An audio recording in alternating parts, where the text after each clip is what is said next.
Hi, I'm Abram. Welcome to the new Yankee Workshop. Today we're going to build a folding screen. You may have seen them in a room. You can divide the space of a room, maybe hide a radiator that you don't want to see, perhaps a computer or even a TV. It's just a nice space.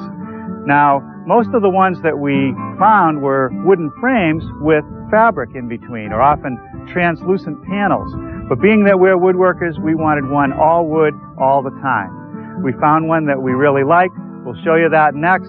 Then we'll come back here and build a folding screen. That's next, right here on the new Yankee Workshop. Funding is provided by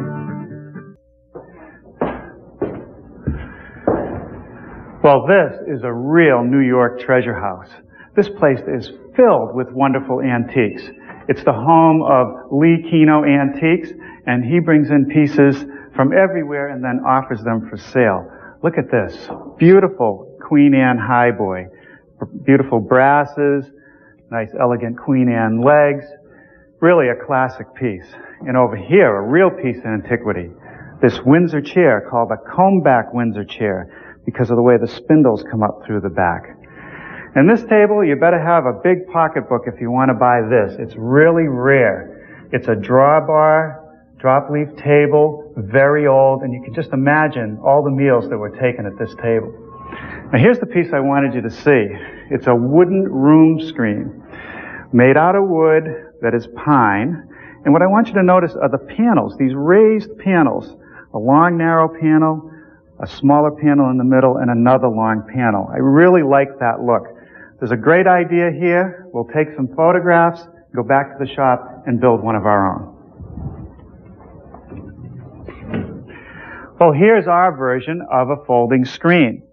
I made ours 60 inches high, and each panel is 16 inches wide. There are 3 panels, although you could add more, but the piece will start to get heavy. The side you'll see the most has raised panels. There are 3 panels surrounded by rails and stiles that have a little molded edge. The panels pivot on these special hinges, which allow you to set it up in any configuration you like. And the back is a little simpler. It's a flat panel, square edges, no molding. If you'd like to build your own folding screen, a measured drawing is available with the materials list, and you'll hear more about that before the program ends. Building the panels for this screen is a great exercise in woodworking. These techniques are used in building furniture, cabinets. You can even panel a room once you learn how to make panels like this. Now, let me show you some of the parts. The rails and stiles get a groove and this decorative edge. The ends of the rails are coped, so they fit together like this. And once you put glue on all those surfaces, that's a really strong joint. We have a raised panel which sits in the groove, and you can make this either on the router table or on a table saw, and we'll be showing both of those techniques. It floats in there, it's not glued. Now, one important consideration in this project was that the face of the panel could not be proud of the rails and stiles. Otherwise, the hinges would not work. So I had to use some thicker material. Now, if I pull this apart and slide the panel down, I want to show you what happens if I had used 3/4 inch stock. This represents the 3/4 inch stock, this line. I would have had a very thin piece of material left here, which would have made the piece weak, and it would have been a very tiny reveal. So I decided to use 1 1/8 inch stock. Now that used to be standard material. You could buy 5/4 material. It measured 1 1/8 when you got it. No more. It measures 1 inch, sometimes a little less. So to get the thickness that I wanted, I had to buy 6/4 stock. And you can see it's a little bit thicker. It actually measures about 1 1/4 inches. I could use it this way, but you know what? That makes the piece heavy. We want to make this as light as possible. So I'm going to thin it down.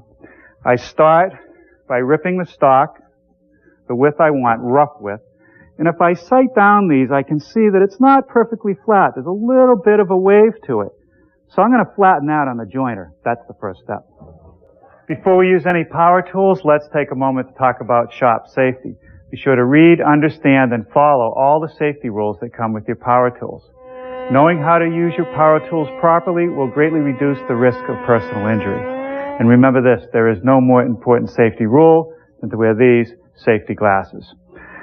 Now I showed you that little curve in the piece earlier, and what we're going to do is we're going to joint one face of this piece to make it flat.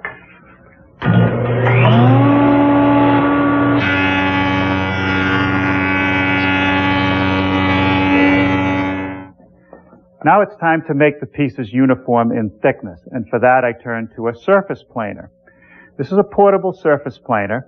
They've come a long way from where they were 15 years ago when we first used one of these. They're more powerful. This one has 2 speeds, one for roughing, one for finishing. It has a good height adjustment feature, and you can really lock it in where you want it to be.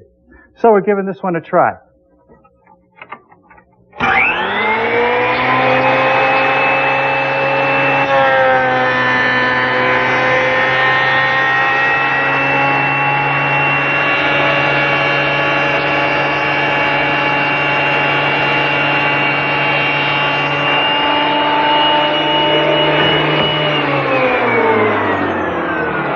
Does a pretty nice job.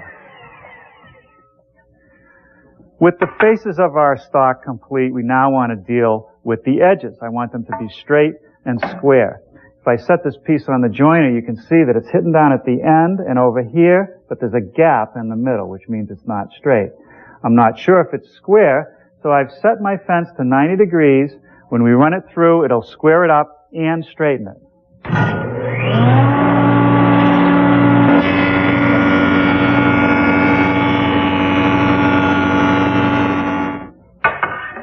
Now I'm going to set my rip fence to the width I want, plus a 32nd of an inch.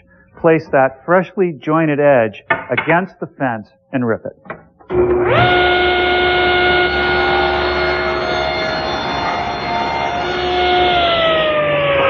All right, now that 32nd of an inch I left on, we'll take that off at the joiner.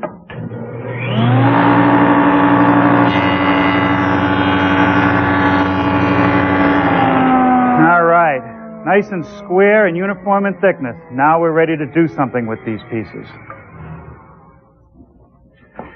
Here are a couple of 1x8s that I've jointed the edges on, so they're nice and tight, and I want to glue them together to form one big panel, out of which I can cut 3 panels for one section of our folding screen, and all the panels will match.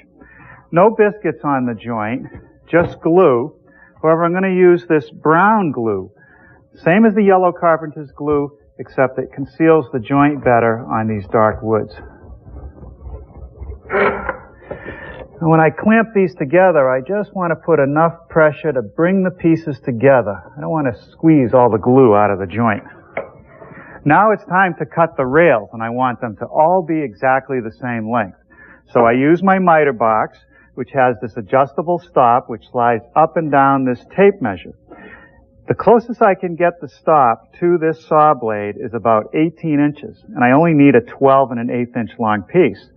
But if I add a filler like this, extend the stop, put my piece in, line up the laser with the length I want to cut, I then can cut as many of these as I want, and they all come out exactly the same. Now we're ready to start machining some parts, and this router bit set is sold as a door making set. There's one for doing the stiles, and we're going to start with this one, which I use to cope the ends of the rails. If you look at a rail, it'll go through face side down, and the router bit will cut a negative of that molding profile, and it'll form the tenon. So I have to set it in the router table, fuss with the height, make up a sample, and test it. Now for this sled, which will help me guide these rails through that bit. It's such a narrow piece, it would be impossible and certainly unsafe to guide it through freehand, or even with a miter gauge. This sled is made up of a composite base with a stop, a handle, and some grit, which helps hold the workpiece in place. So I slide the sled against the fence, then the workpiece against the fence, and lock it down with this clamp. And that's a very important step, because as this goes through, I don't want it to start moving around. It could kick out. I want to make sure I hold the sled tight to the table and tight against the fence as I run it through. And I take my time.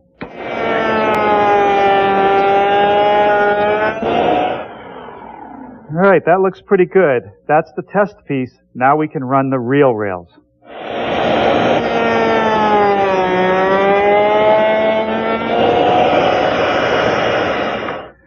Now what I have to do is remove this material right down here so that the rails will fit into the stiles. I'm going to do that with the table saw.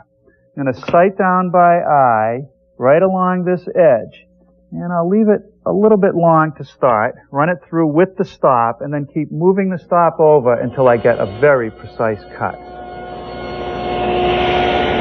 And that feels pretty good. Let's try it out. Slide it in, tight on the front, tight on the back. That's it. Now, because I've set the stop on this fence and all the rails are the same length, all the cuts will be perfect. Now we have to change bits, actually put in the complementary bit, and run the edges of the rails and stiles. Before I put the bit in, I want to show you what it's going to do for us. We run the pieces face down again, and this bit will cut the profile as well as a groove, which will receive the panel and the tenons we just made. So we'll set it in, set the height, run a test piece.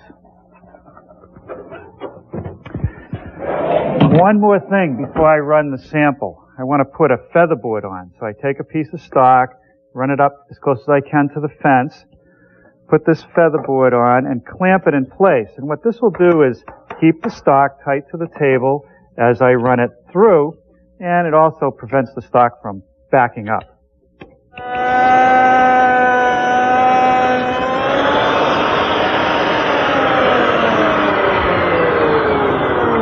Okay, let's check it out now. Yeah, it's close. One more adjustment, I think we'll have it.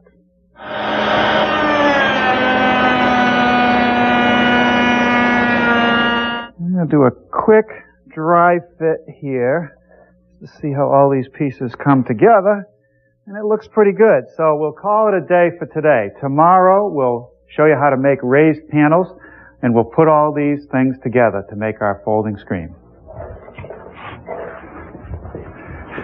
Well, good morning. Today I want to start working on the raised panels of our folding screen. We have 3 panels in each section. Now, yesterday we glued up some of this 3/4 inch mahogany to make a blank. And the first thing I want to do this morning is surface plane it to the correct thickness. The goal is to get this piece to 11/16 inch thickness. So I've set the surface planer to a little less than 3/4 of an inch. I'll run one face, then I'll lower it down and run the other face until I get to that thickness. I'm also going to run a piece of scrap. I'm going to need that to test my setup before I raise the panels.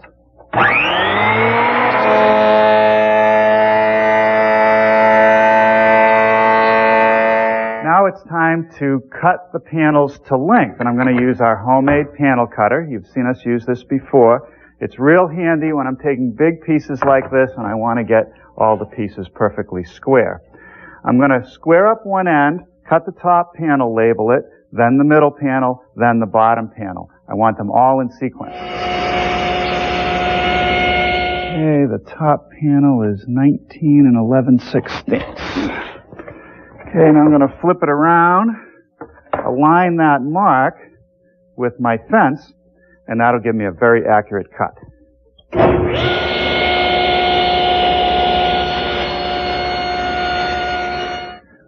Well, now we'll raise a panel using the router station.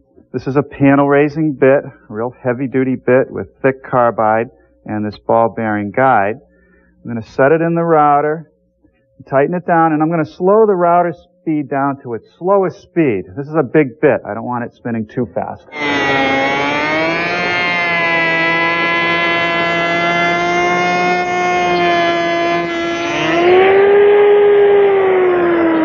I've made some adjustments. Let's check it. Perfect. Let's run the panels.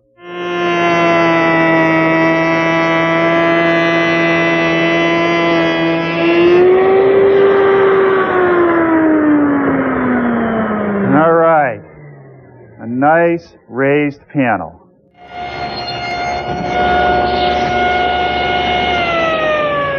just made a test cut to raise a panel using a jig on the table saw. Now let me show you the jig details. There's a tall panel which is perpendicular to the table saw surface. And on the back side, I've mounted 2 pieces of plywood which wrap over the fence. I want those to be snug. I don't want this to be sloppy as I push the panel through the saw blade.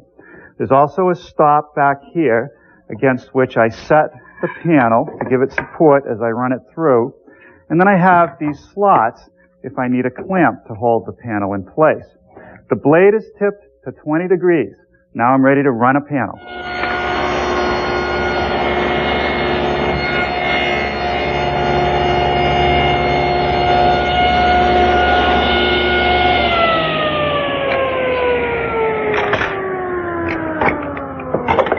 Well, that does a pretty good job.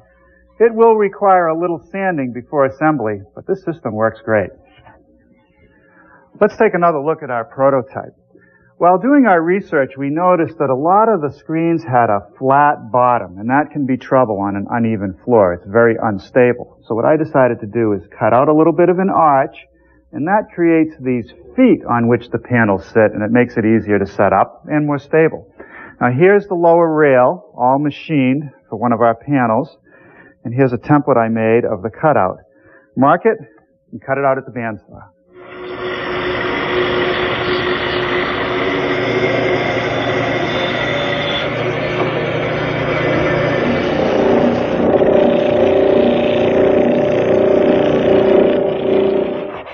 Before I do any assembly, I want to do some pre-sanding. It's a lot easier to do it now than when the piece is assembled. So all the raised panels, I'm going to sand the beveled edge, whether it was done with the router or the table saw with a block of wood and some fine sandpaper. The bigger surfaces I can do with my random orbit sander.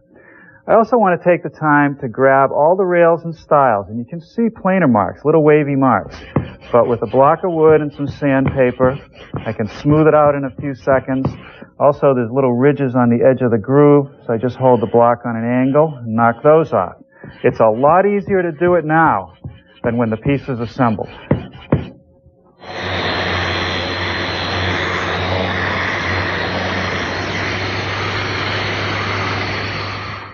Well, finally I'm ready for some assembly.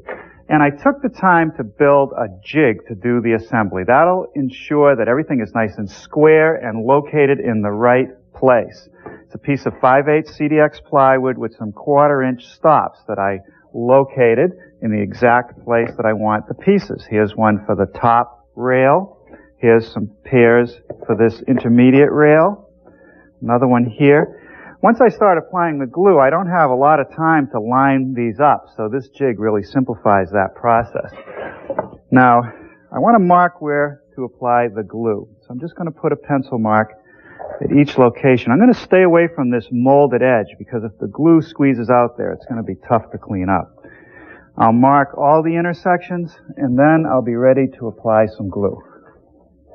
Once again, I'm using some of this brown tinted glue, and that'll make it easier to disguise the glue joint once it's dry. Just a thin coat on both sides of the joint. Well, it's taken me a while to put all the glue on these joints. We have 8 joints to deal with, about 5 minutes or so. And this is where the jig comes in real handy. Now I don't even have to think about where the pieces go. I just slip them together. Okay, now I can slide in the panels. Those are dry. No glue in those grooves.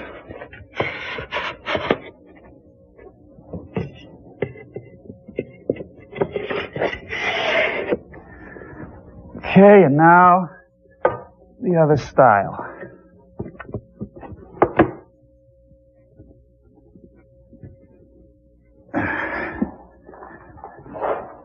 Okay, now we're ready for a clamp.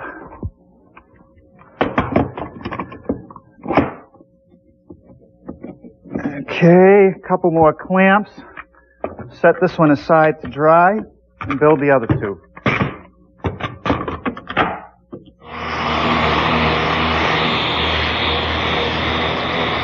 Here again, you can see the advantages of a panel cutter. It's the easiest way to square up the bottom of these panels.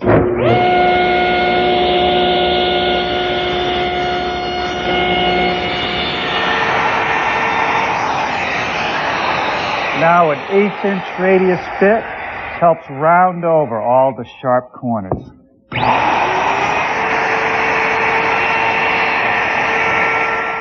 Now it's time for the hinges. I've clamped 2 doors together face to face. I'm going to take some folded over sandpaper here and just put a slight space between the 2 doors, less than a 1/16 of an inch. Now these hinges are referred to as double action hinges or folding screen hinges. I set them in the center of the 2 doors and pre-punch for the holes, pre-drill and attach with the screws.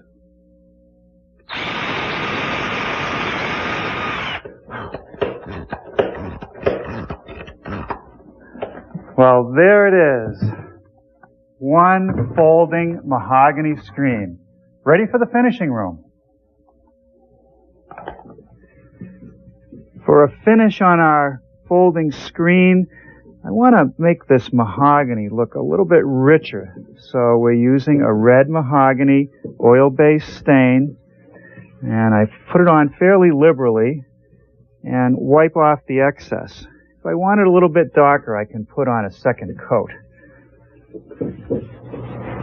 After the stain dried, I applied a coat of wax-free shellac to seal the wood, and then sanded it with some 220 paper. Now the problem with mahogany is that it has pores, and if you don't fill the pores when you put your final coats of finish on, you get these dimples. So the way to solve that problem is to use a filler. This is an oil filler. Dab it on, rub it with the grain, almost like shoe polish, sort of cover it over, making sure you fill in all those tiny little pores. And when it dries to a haze, we'll clean off the excess with some burlap. Now that the filler has hazed over, take a piece of burlap, and I'm going to keep rolling it around, and go against the grain. And what I'm doing here is actually forcing the filler into those pores, and at the same time removing any excess filler that's on the surface. After I get the whole piece complete, I'll let it set for a day or so, and then sand it lightly with 320 paper to get rid of any filler that might be on the surface, and then we'll be ready for the final protective coat. Now at this point, our mahogany room panel is looking pretty good, but we still have a very soft finish. What I'm doing now is wiping on some satin poly, and this will give us the protection that we need. It's easiest to put on with a rag, wipe it on, smooth it out, let it dry. A couple coats should do the job. Well, here it is, our folding room screen with several coats of hard-wearing wipe-on polyurethane. This is the perfect accessory for any fine room, and not too bad to build, so I hope you'll build one as well. For next time, how about a complete change of pace and outdoor project? This flower stand, it's made up in sections, a quarter section on the end here, a straight section in the middle, another quarter section down here. 3 layers, completely made of wood and painted with a tough exterior paint, so it should last for many years. And fun to build. So join me next time and build a flower stand with us right here in the new Yankee Workshop. Funding is provided by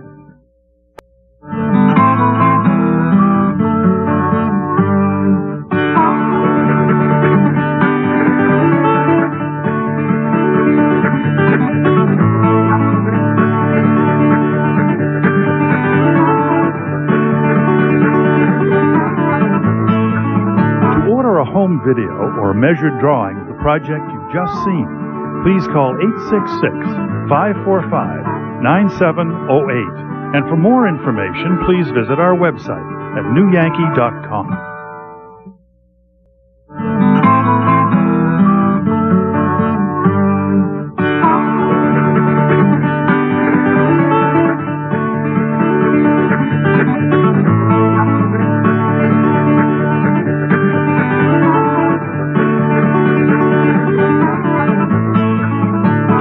Home video or measured drawing of the project you've just seen, please call 866-545-9708. And for more information, please visit our website at newyankee.com.